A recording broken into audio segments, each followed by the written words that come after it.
Hi everybody, this is Shelly, the bread lady from the Freight House Farmers Market in Davenport, and we're still working on our Thanksgiving meal. If you ordered the kit, you know that in your kit were sweet potatoes, and I'm going to show you how to make your sweet potato casserole. This is such a good dish. It's so good to eat, but there's some moving parts to it, so you do have to do it in two different steps. This is an excellent one to do the night before Thanksgiving so that you're not scrambling with all these different moving parts on the day of Thanksgiving. So the very first thing you're going to do, you've got about 5 pounds of sweet potatoes, like this, all locally grown, yummy sweet potatoes. We're going to bake these sweet potatoes in an oven that has already been preset to 350. I like to put a little bit of Crisco on each potato.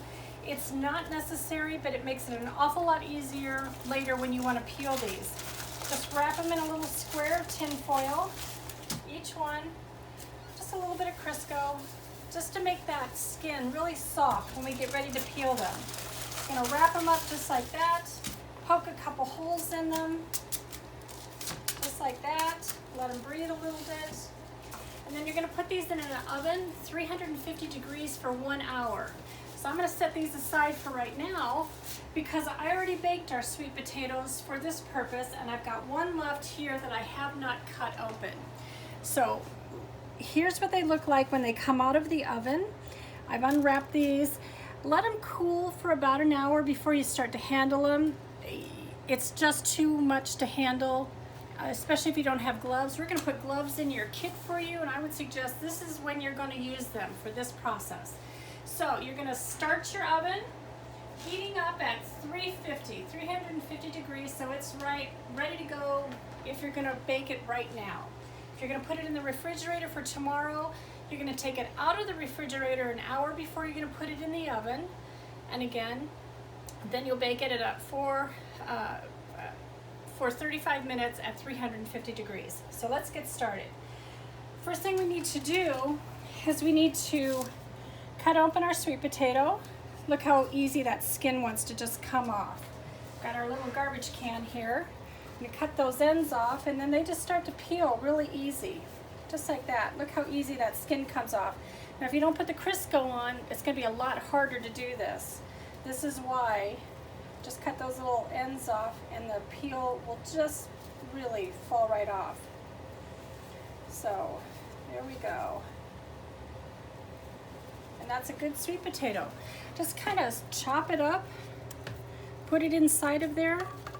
Now a lot of people, they get all fancy and complicated with this, and they want to use their mixer to do all this mixing, and I've got a mixer here. You can mix, you can use this blade, or you can use the whip. It doesn't really matter. Actually, I can do it just as easy and just as fast with a potato masher because these are so nice and soft. And I kind of like them a little bit thicker, not so whipped like whipped mashed potatoes. So we've got a little bit of meat in there. So there we are. We've got this all put together. That's what your starting point looks like. That's 5 pounds of sweet potatoes.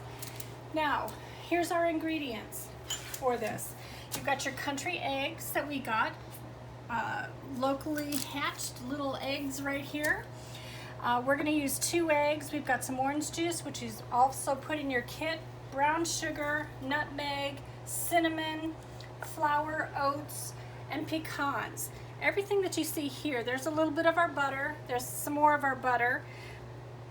And for this, you're going to use 1/4 cup of butter for the actual sweet potatoes, 1/4 cup of butter for your topping that goes on the sweet potatoes. And remember, in your butter roll, when you cut that into 4ths, you cut one of the 4ths in half. That's really 1/4 cup of butter.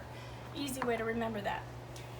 Okay, so we're going to take these ingredients. The very first thing I'm going to add the eggs, and I'm going to add the sugar. I'm going to set this aside, and I'm going to mash this all together. I'm going to just whip this all together. Mash it, mash it, mash it.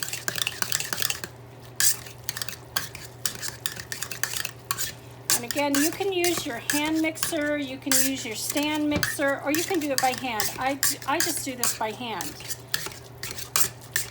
I do all of this by hand. So I'm done with this now. I don't need that anymore.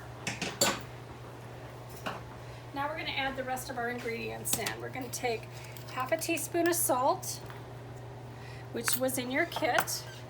We're going to add our butter, which is softened. We want to make sure it's been sitting out and it's nice and soft. We're going to add our orange juice. We've got our nutmeg, 1/4 of a teaspoon of nutmeg. That's in your kit.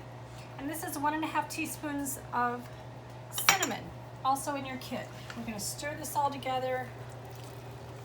Oh my gosh, the cinnamon smells so good. We really want to get that butter blended down in there. And it's nice and soft, and the potatoes are still a little bit warm, so that's going to just churn around in there really nicely and melt down.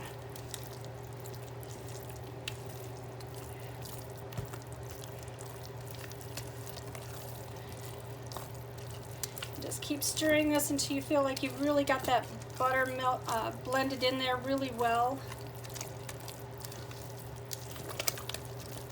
Again, you can definitely use your hand mixer if you like to do that. It's just, to me, more dishes to have to wash later. All right, so I think this is pretty well blended. I think we're in good shape here.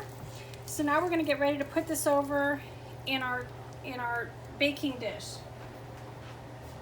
First thing we want to do is we want to spray this dish because we don't want to scrape this later. Whatever you like to use, you can use butter if you want. If you prefer using butter, use butter. Just use a little bit of that butter that came in your kit. We're going to put this inside of here, spread it around.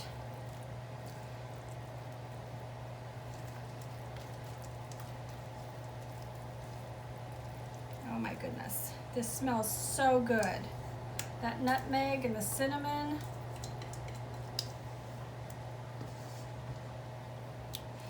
All right, just kind of smooth that in there. Set this aside. Now we're going to do a topping. Here's our topping. We've got, these are chopped pecans. We're going to do that last. We've got rolled oats, all-purpose flour, cinnamon, brown sugar. I'm going to blend these together. All these dry ingredients I'm going to blend together, just so that they're nicely mixed. If there's some clumps in there because of the brown sugar, just break those up a little bit. Now we're going to add this other bit of butter, the 1/4 cup of butter. It's nice and softened, so it's going to be really easy to work with. I'm just going to mash that around in there. We're making a crumble that's going to go on the top of this. Now if you've got a pastry cutter, something like that, you can definitely use that. It's not necessary. All those fancy tools, you don't really need them. You can do all these things pretty easily by hand.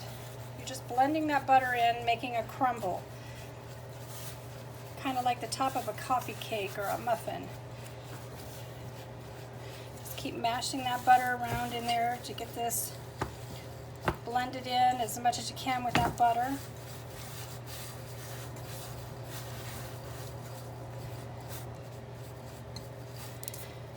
Start sticking, just pull it off. My grandma would have put her hands right in this bowl and started mashing it all together. That's the way she would have done it. Might be the way I'd do it if I wasn't on camera. You never know.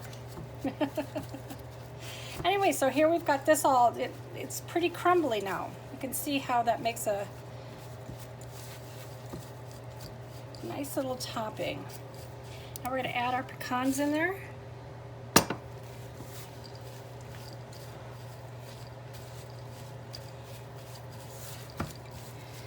Mash that around a little bit more. You don't put the pecans in ahead of time because you're going to really get gummed up with that butter, and you want the pecans not to form into a big ball. You want them to be nice and separated, so you add them in last and kind of stir them around in there. Okay, so this is pretty sticky. You're gonna have to crumble this on with your fingers, put it right over the top of the casserole, and then we're gonna pop it in the oven. All this butter is gonna melt and spread all this topping all over.